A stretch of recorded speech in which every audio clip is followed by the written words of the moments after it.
Hello everyone, welcome back to my channel. It's me Alisha classes. Guys, कल मैंने आपको fourth root of unity का question कराया था, जो कि आपके एग्जांपल नंबर 10 था आपकी बुक का। आज मैं आपको कराने जा रही हूँ show that the set G 1 omega omega square where omega is an imaginary cube root of unity is a group with respect to multiplication. कल मैंने आपको फोर्थ रूट ऑफ यूनिटी कराया था। क्या था फोर्थ रूट ऑफ यूनिटी का set? था 1 minus 1 iota minus iota. आज है 1 ओमेगा ओमेगा स्क्वायर, जो कि क्या है? Cube root of unity. क्या है? Cube root of unity. This is cube root of unity. ठीक है, ये फोर्थ रूट ऑफ यूनिटी थी और ये आपके पास है क्यूब रूट ऑफ यूनिटी। अभी से तो मैं रब कर देती हूँ। आपके पास क्या है? ओमेगा। ये क्या है आपके पास? Omega 1 omega omega square where omega क्या है? Omega is an imaginary cube root of unity. Is an imaginary है। ठीक है, किसके रिस्पेक्ट में कहा है आपको? मल्टीप्लीकेशन। सबसे पहले रिस्पेक्ट देखो, किसकी respect? Multiplication. Fourth root of unity, cube root of unity, इनमें आपको कंपोजिशन टेबल बनानी पड़ेगी। उसने भी मल्टीप्लीकेशन की रिस्पेक्ट में कहा है मल्टीप्लीकेशन। आपने ये लगा दिया, जो एलिमेंट यहाँ है वो ये एलिमेंट आप यहाँ पे रखो, जो यहाँ पे है वो यहाँ पे, और मल्टीप्लीकेशन का साइन, क्योंकि आपका रिस्पेक्ट क्या है? मल्टीप्लीकेशन है। अब 1 into 1 1, 1 into omega omega, 1 into omega square, omega into 1 omega omega, omega into omega square, omega cube, omega cube. और मैं आपको बता दूं ओमेगा क्यूब की वैल्यू क्या होती है? 1 होती है। ओमेगा क्यूब की वैल्यू क्या होती है? 1 होती है। ओमेगा स्क्वायर, ओमेगा क्यूब आएगा 1, ओमेगा की पावर 4, ओमेगा की पावर 4 यहाँ पे आएगा ओमेगा की पावर 4। अब आपको ये पता होना चाहिए ओमेगा की पावर 4 को आप ऐसे लिख सकते हो ओमेगा क्यूब इंटू ओमेगा। 3 का मतलब 1, ओमेगा का मतलब ओमेगा ही, तो क्या बना? ओमेगा।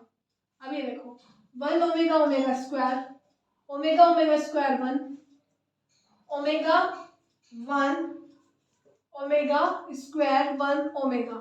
ठीक है, ओमेगा स्क्वायर की 1 में करोगे तो ओमेगा स्क्वायर आएगा, ओमेगा स्क्वायर की ओमेगा में करोगे तो 1 आएगा, ओमेगा स्क्वायर की ओमेगा स्क्वायर में करोगे ओमेगा 4 आएगा। ओमेगा 4 को आप कैसे लिख दोगे? Omega 3 into omega. ओमेगा 3 की वैल्यू 1 होती है तो आपके पास ओमेगा बचेगा। ओके, अब देखो एलिमेंट क्या है ग्रुप, ये जो जी है, इस जी में एलिमेंट है 1 ओमेगा ओमेगा स्क्वायर, 3 एलिमेंट है 1 ओमेगा ओमेगा स्क्वायर। अभी 1 ओमेगा ओमेगा स्क्वायर 3 एलिमेंट है आपके पास। अब ये देखना इस लाइन में क्या है? 1 omega omega square, omega omega square 1 omega square 1 omega. तो आप यहाँ से भी पता लगा सकते हो। क्लोजर प्रॉपर्टी हेडिंग डालो सबसे पहले। All entries in the composition table. Composition table में जो भी एंट्रीज हैं, all entries in the composition table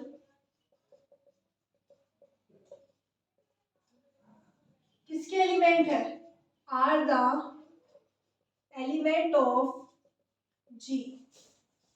then G is close with respect to, then G is closed with respect to multiplication. Composition table के अंदर जो जो element है, entries हैं, वो किसकी है? वो एलिमेंट किसके हैं? जी के हैं। तो यानी सारे एलिमेंट जी में ही होंगे। जी इज क्लोज हो गया with respect to multiplication. Closure property कहती है सेट के में से कोई भी दो एलिमेंट लिए, उन पर गिवन ऑपरेशन लगाए तो बनने वाला एलिमेंट सेट में ही होना चाहिए। अब आपने सेट में से एक ये बन दिया, एक ये बन, मतलब एलिमेंट चुन लिए। अब एलिमेंट चुनने के बाद ये आपके पास ऑपरेशन भी लग गया। तो जो कंपोजिशन टेबल ये बनी है, दिस इज कंपोजिशन टेबल। ये आपके पास कंपोजिशन टेबल है। तो इसके अंदर एलिमेंट्स क्या है? जी के एलिमेंट है, यानी कोई भी अलग एलिमेंट इसमें नहीं है। तो आप क्या कह सकते हो? जी क्या है? क्लोज्ड है विद रिस्पेक्ट टू मल्टीप्लिकेशन। इसके बाद आपके पास आता है दूसरी प्रॉपर्टी, एसोसिएटिव लॉ। ये लिख रही हूँ, आप कर लेना sir. The element of G are all complex number and multiplication of complex number is associative. ये ऐसी चेपनी है यहाँ से। The element of G, G में जितने भी एलिमेंट हैं, ये तो आप दोनों ये वाली क्लोजर प्रॉपर्टी और एसोसिएटिव तो आपके ऐसे होने चाहिए, इसे चेक करना ही नहीं है आपको। मोस्टली देखते ही पता लग जाएगी आपको। Existence of identity, existence of inverse, इन दोनों को चेक करना है बस। इन दोनों को आपको ऐसे इसमें से देखकर पता लग जाएगी। एलिमेंट ऑफ जी आर और कॉम्प्लेक्स नंबर, जो जी के अंदर एलिमेंट है वो क्या है, कॉम्प्लेक्स ही तो है, आर और क्या है, कॉम्प्लेक्स नंबर है। और आपको पता होना चाहिए multiplication of complex number is associative and multiplication of complex number is associative. समझ आया, नोट कर देते हैं।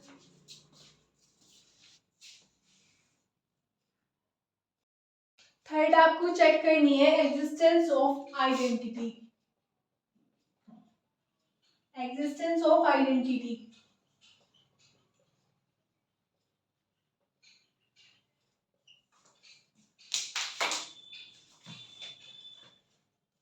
ये आपके पास 1 है, इसकी मल्टीप्लाई 1 में करा तो 1 आएगी, ओमेगा की मल्टीप्लाई 1 में करा तो ओमेगा आएगी, ओमेगा स्क्वायर की मल्टीप्लाई 1 में करा है ओमेगा स्क्वायर आ रहा है, 1 की मल्टीप्लाई ओमेगा में करा ओमेगा आ रहा है। तो ये एलिमेंट क्या हो रहा है, चेंज हो रहा है। इसमें एलिमेंट क्या है, सेम है, तो ओमेगा स्क्वायर है तो यहाँ एलिमेंट सेम है, तो यानी कि 1 इसका क्या हो रहा है, आइडेंटिटी एलिमेंट हो रहा है। लिखो एक line, we can see that from composition table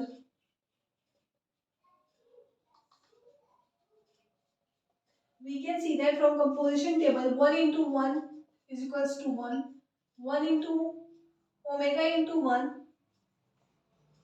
omega into 1 is equals to omega, omega square into 1 is equals to omega square। लिखो line, then 1 is the multiplicative identity हो रही है, 1 is the multiplicative identity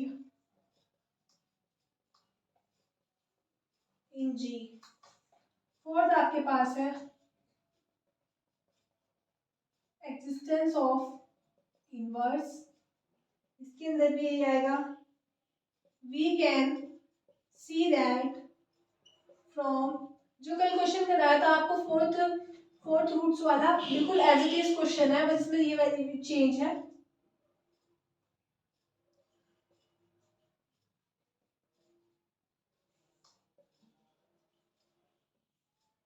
अभी देखो वही वाली definition है, set में से कोई भी दो एलिमेंट ले, उन्हें एक दूसरे के साथ ऑपरेट करें, उनको ऑपरेट करने पर अगर आपको आइडेंटिटी मिल रही है तो वो एलिमेंट एक दूसरे के इनवर्स कहलाएंगे। अब ये देखो, ये आपके पास कंपोजिशन टेबल बनी हुई है, आइडेंटिटी 1 है, आइडेंटिटी क्या है, 1 है। अब ये देखो आइडेंटिटी 1 है, यहाँ पे आइडेंटिटी आई, यहाँ पे आइडेंटिटी आई, यहाँ पे आइडेंटिटी आई। इसमें देखना आप, इस वाली साइड जो बनी ये आपके पास बनी कंपोजिशन टेबल 1 1 1। ओके, अब ये 1 कैसे आया होगा, 1 into 1 1, omega into omega square 1, omega square is omega 1, क्योंकि ओमेगा क्यूब 1 है ना, तो 1 into 1 1, omega into omega square 1, omega square into omega 1, 1 into 1 is equals to 1, omega into omega square is equals to, आपको table में से देखकर लिखना है, आपको टेबल में से देखकर लिखना है। अब ये देखो 1 1 1 कहाँ आ रहा है, 1 1 1 1 1 आइडेंटिटी है, यहाँ पे आ रहा है, तो इन दोनों को इन दोनों को इन दोनों को ले लो।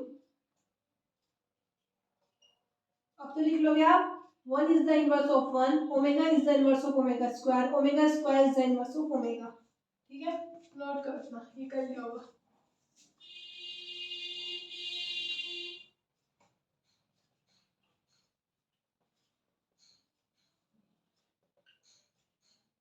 One is the inverse of 1, omega is, अब देखो ओमेगा किसका इनवर्स है, ओमेगा स्क्वायर का।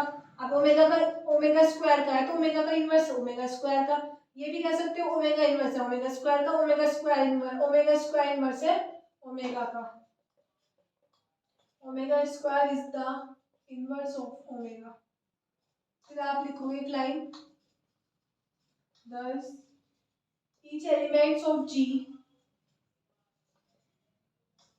G के अंदर जो भी एलिमेंट है हैविंग ए इनवर्स, इनवर्स रखते हैं इन G, इसके अंदर जो भी एलिमेंट है क्या है, इनवर्स रखते हैं हैंस जी क्या हो गया आपके पास, ग्रुप हो गया, क्या हो गया, हैंस। लिखना एक line, hence G is a group with respect to multiplication. Commutative law आपके पास है, कॉम्पिटिटिव आपको पता है multiplication of complex number is always commutative होती है, ठीक है, लिख लोगे आप, वी नो दैट, हम जानते हैं, हम कुछ नहीं जानते, multiplication of complex number is commutative. तो ये क्या हो गया, अबेलियन ग्रुप हो गया with respect to multiplication. Okay, आपका यहाँ तक खत्म होता है सेकंड क्वेश्चन, ये वाला question, third root of unity वाला। मिलते हैं नेक्स्ट वीडियो में, तब तक के लिए जय हिंद जय भारत।